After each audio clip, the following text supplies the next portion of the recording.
It's time to give our inner artist a treat. We'll be coloring another page out of Zombie Coloring Magazine. These undead images really push the limits of coloring pages. Today we are facing the ultimate test. Let's see if we can conquer this ball pit. I have my soft pastel sharpened and ready to go.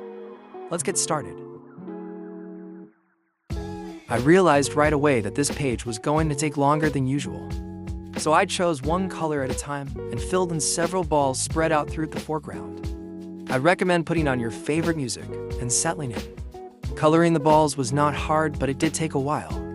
The repetitiveness was actually quite soothing and enjoyable. I didn't really overthink the color selection. I just picked about 5 or 6 different pencils and went to work filling in the areas. Now that one side is done, I filled in the background with a combination of purple and red. Now let's tackle the other side. As you may know from watching our other episodes, this coloring magazine focuses on zombie fashion.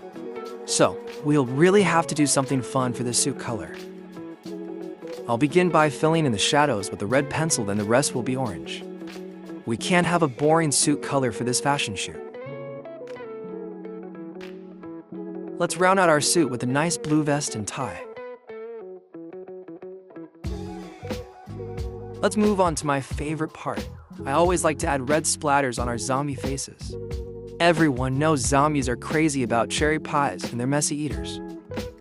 I fill in the shadow areas of the face with blue, and the midtones will be green.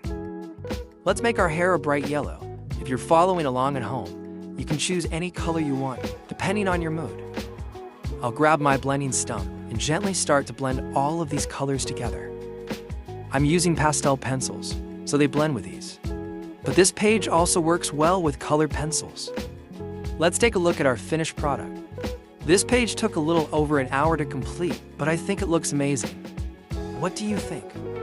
Please support our channel by telling a friend about what you saw today. Thank you for watching, and see you next time.